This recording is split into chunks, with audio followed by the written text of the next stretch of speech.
আমি পদ্মজা, পর্ব 15। লেখক ইলমা বেহরুজ। ভোরবেলা সূর্য উদয়ের সময় চারপাশে ছড়িয়ে পড়ল মৃদু সূর্যালোক। ট্রেনের জানালা দিয়ে সূর্যের আগুন রঙা আলো পদ্মজার মুখশ্রী ছুঁয়ে যাচ্ছে। ফজরের নামাজ পড়ে ট্রেনে উঠেছে তারা। গন্তব্য আনন্দপুর। পদ্মজার মেট্রিক পরীক্ষা শেষ হলো আজ 3 দিন। হেমলতার কাঁধে মাথা রেখে চোখ বুজল পদ্মজা। পুরো 1.5 মাস পর পূর্ণা প্রেমা প্রান্তর দেখা পাবে। খুশিতে আত্মহারাসী। মাঝে একটু জিরিয়ে ফের চলেছে ট্রেন। হেমলতা জানালার বাইরে তাকিয়ে আকাশ দেখছেন। কারণে অকারণে তিনি এখন আকাশের দিকে তাকিয়ে থাকেন। শুষ্ক চক্ষুদ্বয় যখন তখন সজল হয়ে ওঠে। কিছুতেই বারণ মানে না। নীল আকাশের বুকে যেন সেদিন রাতের স্মৃতি আকার নিয়ে ভেসে উঠল। ছেলেটার বয়স 23-24 বছর হবে। অবাক চোখে তাকিয়েছিল। দেখতে শুনতে বেশ ভালো। হেমলতা পদ্মজাকে আড়াল করে কঠিন স্বরে প্রশ্ন করেছিলেন, কে তুমি? ছেলেটি হেমলতার কথার ধরনে বিব্রত বোধ করল। সে বলল, মুহিব। মুহিব হোসেন। হেমলতার টনক নড়ল। তিনি সাবধানে জিজ্ঞাসা করলেন, বারেক হোসেন তোমার বাবা? মুহিব ভদ্রভাবে বলল, জি। হেমলতা কি যেন বলতে চেয়েছিলেন, পারলেন না। তার আগেই মুহিব অপরাধী স্বরে বলল, বিরক্ত করার জন্য দুঃখিত, আমি আসছি। এরপরই হন্তদন্ত হয়ে চলে গেল। সেদিন আর রাত জাগা হলো না। ছাদ থেকে নেমে গেল মামি। গোপন বৈঠকে একবার বাধা পড়লে আলোচনা চালিয়ে যেতে আর মন সায় দেয় না। অনুভূতিগুলো বোতা হয়ে যায়। পরদিন জানা গেল মুহিব তার পিতার সঙ্গে রাগ করে ঢাকা ছেড়ে চাচার বাড়ি উঠেছে। এখনকার ছেলে মেয়েদের ক্ষমতা খুব। তারা খুব সহজ কারণে মা বাবার সঙ্গে রাগ করে দূরে সরে যেতে পারে। হেমলতা অবজ্ঞায় কপাল কুঞ্চিত করতে সংকোচ বোধ করলেন না। পরে অবশ্য বুঝেছেন মুহিব খুবই ভালো ছেলে, নম্র, ভদ্র, জ্ঞানী, মেধাবী ছাত্র, বিয়ে পড়ছে। সবচেয়ে ভালো গুণ হলো মুহিবের নজর সৎ। হেমলতা চোখের দৃষ্টি চিনতে ভুল করেন না। ঠিক 17 দিন পর বারেক হোসেন ছেলেকে নিতে আসেন। যেদিন আসেন পরদিন রাতেই হেমলতার কাছে বিয়ের প্রস্তাব পাঠান। মুহিবের বউ হিসাবে পদ্মজাকে নিতে চান। হেমলতা অবাক হন। মুহিব মনে মনে পদ্মজার প্রতি দুর্বল, অথচ তিনি একটুও বুঝতে পারেননি। নিঃসন্দেহে মুহিব পাত্র হিসেবে উপযুক্ত। মুহিবের বড় 2 ভাই, মুমিন ও রাজীব, দুজনেই চাকরিজীবী। মুমিন বিয়ে করে বউকে ডাক্তারি পড়াচ্ছে। বউয়ের পড়াশোনার সমর্থনে আছে পুরো পরিবার। বোঝা যাচ্ছে পরিবারের প্রতিটি মানুষের মস্তিষ্ক ভাবনা উচ্চমানের। বারেক হোসেন বিয়ের প্রস্তাবের সঙ্গে এটিও বলেছেন, আমার মেয়ে নেই, ছেলের বউরাই আমার মেয়ে। আপনার মেয়ে যতটুকু ইচ্ছে পড়বে, কোনো বাধা নেই। হেমলতা প্রস্তাব ফিরিয়ে দিলেন না।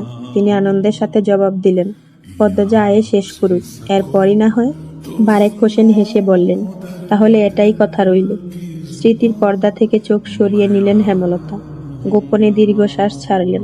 গলাটা কাঁপছে, ঠোঁট শুকিয়ে কাঠ। ব্যাগ থেকে বোতল বের করে পানি পান করলেন। অলন্দপুর প্রান্ত। প্রেমা বাড়ির বাইরে সড়কে পায়চারি করছে। পূর্ণা গেটের আড়াল থেকে বারবার উকি দিয়ে দেখছে দূরের পথ। হেমলতা ও পদ্মজাকে আনতে মোরশেদ যে সেই কখন গঞ্জে গেলেন, এখনো আসছেন না। পুরো 1.5 মাস পর মা বোনের সাক্ষাৎ পাবে তারা। হৃৎপিণ্ড দ্রুত গতিতে চলছে। মিনিট 5 পর কাঁচা সড়কের মোড়ে মোরশেদের পাশে কালো বোরখা পরা 2 মানুষকে দেখা যায়। পূর্ণা লাজ লজ্জা ভুলে আগে আগে ছুটতে থাকে। পেছনে প্রান্ত এবং প্রেমা। দৌড়ে গিয়ে মা বোনকে একসঙ্গে জড়িয়ে ধরল। প্রবল কণ্ঠে কেঁদে উঠল পূর্ণা। হেমলতা পূর্ণাকে ধমক দিতে গিয়েও থেমে গেলেন।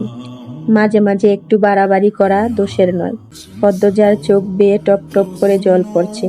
প্রায় প্রতিটা রাত সে ভাই বোনদের কথা মনে করেছে। বিশেষ করে পূর্ণাকে মনে পড়েছে বেশি। মনে হচ্ছে কত শত বছর পর দেখা হলো। পদ্মজাকে জাপটে ধরে ফুপিয়ে কাঁদছে পূর্ণা। প্রতিদিন সে বাড়ির আনাচে কানাচে পদ্মজার শূন্যতা অনুভব করেছে। পূর্ণা অশ্রুসিক্ত চোখ মেলে বোনের দিকে তাকালো। এরপর আবার জড়িয়ে ধরে বলল, আপা, আমার এত আনন্দ হচ্ছে, আগে কখনো এমন হয়নি। পদ্মজার কোমল হৃদয় পূর্ণার ভালোবাসা দেখে বিমোহিত হয়ে উঠল। সে স্নেহমাখা কণ্ঠে বলল, আমার সোনা বোন, আর কাঁদিস না। পূর্ণা দ্রুত চোখের জল মুছে প্রফুল্ল চিত্তে বলল, আপা, আমি তোমার পছন্দের চিংড়ি মাছ দিয়ে লতা রেঁধেছি। পদ্মজা অবাক চোখে তাকালো। এদিকে এক বোনের প্রতি আরেক বোনের নিঃস্বার্থ ভালোবাসা দেখে হেমলতা প্রশান্তিদায়ক সুখ অনুভব করছেন। আনন্দে বাকহারা হয়ে পূর্ণার 2 গালে চুমু দিল পদ্মজা। মোরশেদ দৃশ্যটি মুগ্ধ হয়ে দেখছিলেন। মানুষজনকে আসতে দেখে তারা দিলেন, দেহ মাইয়াডির কারবার, মানুষ আইতাছে।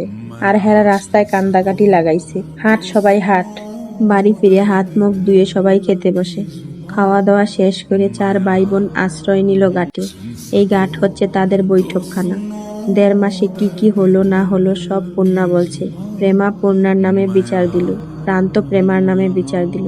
প্রান্ত কেন বিচার দিল তা নিয়ে আবার প্রেমার অভিযোগ। সে কি কাণ্ড! তুমুল ঝগড়ায় লিপ্ত হলো দুজন। এক পর্যায়ে ক্লান্ত হয়ে বিচার নিয়ে ছোট দুজন গেল হেমলতার কাছে।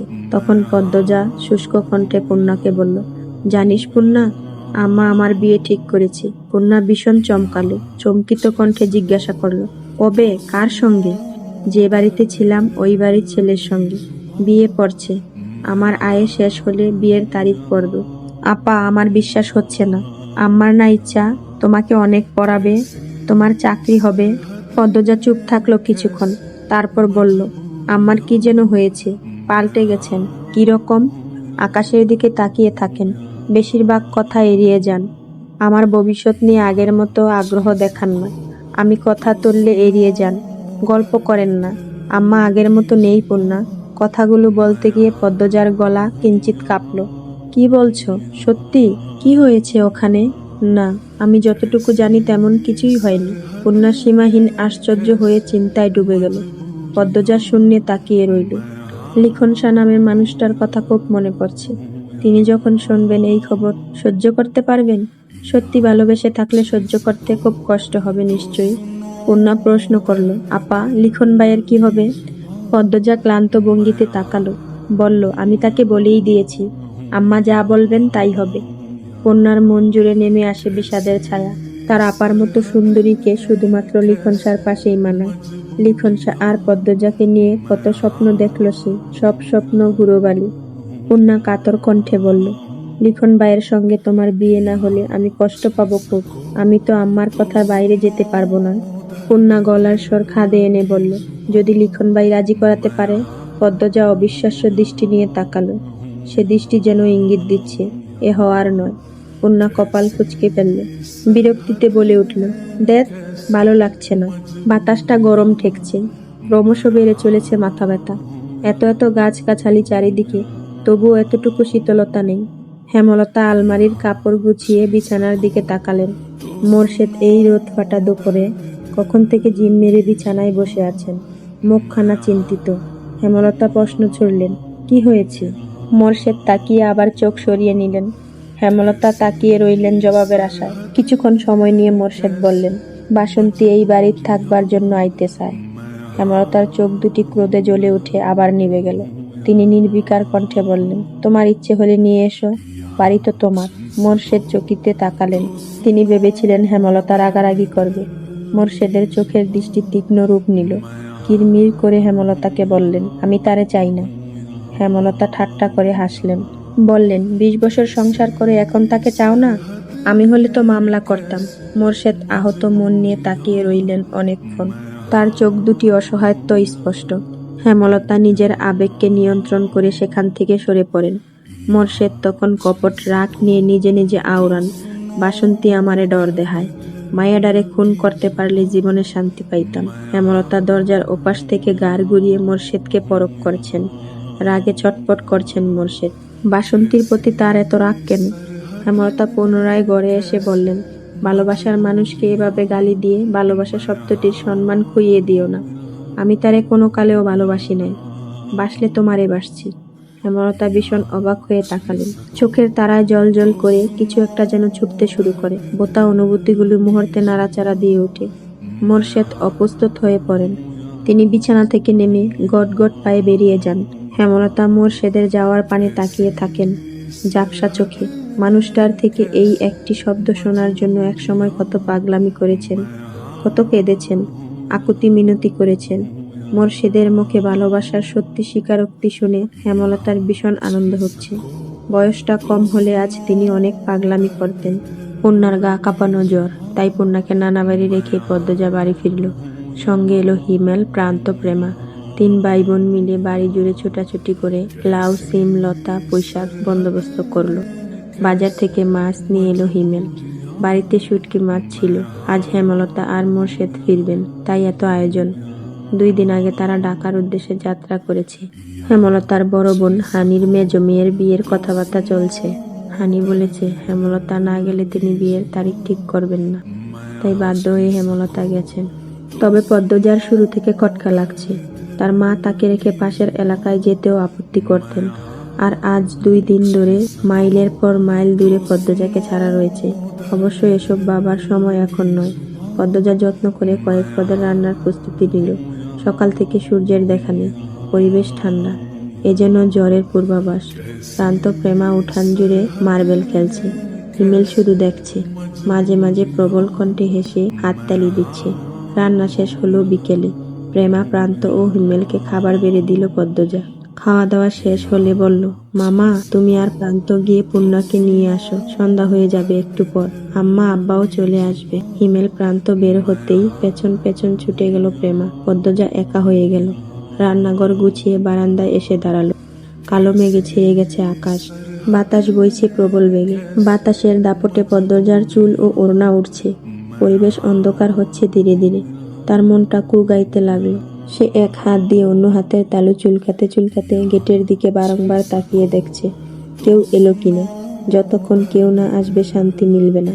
বিকট শব্দ তুলে কাছে কোথাও বজ্রপাত পড়ল। ভয়ে পদ্মজার আত্মা শুকিয়ে যায়। চারিদিকে কেমন গাঢ় অন্ধকারে তলিয়ে যাচ্ছে।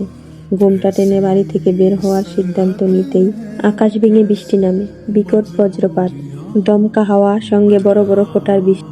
লাহারি ঘরের মাথার ওপরে থাকা তাল গাছগুলো অবাধ্য বাতাসের তেজে একবার ডানে আরেকবার বাঁয়ের দিকে ঝুঁকে পড়ছে। পদ্মজার গায়ের পশম দাঁড়িয়ে গেল। আতঙ্কে ছুটে গেল নিজের ঘরে। বিছানার ওপরে কাচুমাচু হয়ে বসে অপেক্ষা করতে লাগলো। টিনের চালে দুমদাম শব্দ হচ্ছে।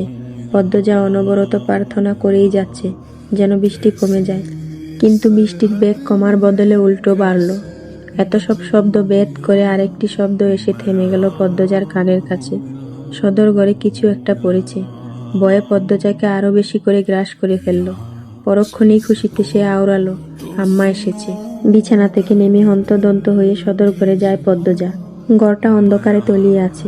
জানালা দিয়ে আসা সামান্য আলোয় দেখল একজন পুরুষের অবয়ব। সঙ্গে সঙ্গে তার সর্বাঙ্গ অসাড় হয়ে পড়ল। জায়গায় স্তব্ধ হয়ে গেল দুটো পা। পদ্মজা কাপা কণ্ঠে বলল, কে আপনি? খালি বাড়িতে কেন ঢুকেছেন? কোনো জবাব এলো না।